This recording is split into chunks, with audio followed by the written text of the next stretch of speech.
嘿大家，我是凯。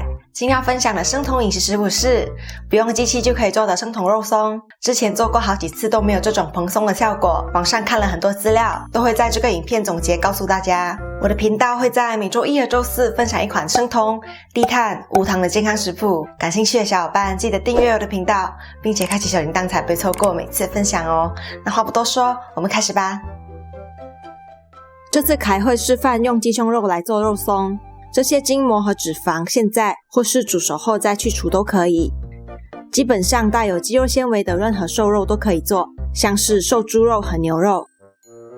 这个食谱说难不难，说简单也不简单，因为凯连做失败了4天。关键不在于食材配比，而是技巧和手法。很多人会把肉切块再拿去煮，但凯觉得不切比较好，等等告诉你们为什么。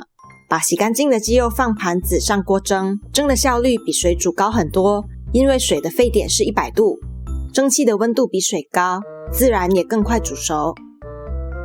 凯是觉得没有啦，但是还是怕腥味的话，可以直接放葱姜料酒，用水煮的。凯蒸了半小时，一定要煮软煮透。把鸡肉放在一个很大的碗里，防止等肉松掉出来。因为还很热，所以先用叉子把鸡胸肉剥开。看到这一条条的纤维吗？先不切块的原因就是怕把这些纤维切断，等肉松就不能出蓉了。但如果大家要减短煮的时间，而且也能准确顺着纹路切，也可以先切块。有的人会放塑料袋里用擀面杖把鸡肉拍松，那样会比较快，但凯这次就为不想用塑料袋或是没有擀面杖的小伙伴示范一下吧。不那么烫手了，我们就可以戴上手套，继续把鸡肉剥开。这一步感觉很耗时，但其实还好。觉得无聊的话，可以边看剧边做哦。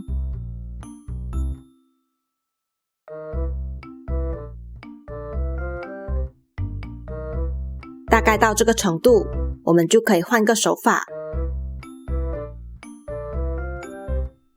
像这样，一手拿着肉，一手支撑着，不断搓揉，直到鸡肉出蓉。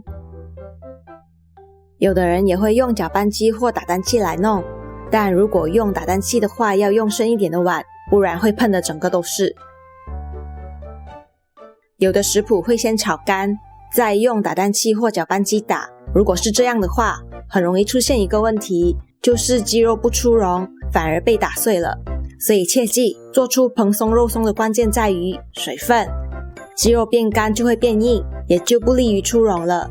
凯大概揉到这个程度开始拿去炒，但其实也不是炒啦，就是加热稍微让肉松变干一点。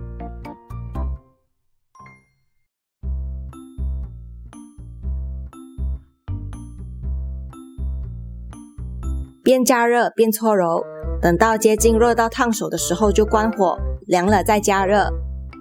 这样不断搓揉和加热，直到完成。我妈上次看到我用塑料手套，说我这样手套会融掉。我回她说，手套还没融，我的手应该就痛死了吧，所以不用担心啦。很多人觉得肉松一定要不断翻炒，但其实凯觉得根本不需要，完全没炒干的肉松也可以做成，只是炒干一些可以收藏比较久的时间，口感也会不同。凯大概是揉到这个程度，大家可以在这时候加入调料，像是酱油、代糖、胡椒粉，甚至是辣椒粉。如果酱油用多了，也可以炒久一些收干。凯觉得湿一点的肉松比较软，有种绵密的口感，而且不那么卡喉咙。炒干一些的肉松会比较脆口，也能利于保存，但一定要等到完全出蓉才可以彻底炒干哦。我们蓬松的生酮肉松就做好啦。如果你喜欢这次的分享，记得为这影片点个赞。今天的问题是，大家都会怎么吃肉松呢？夹生酮面包、做蛋饼，还是直接吃呢？记得留言告诉我哦。那我们过几天见了，拜拜。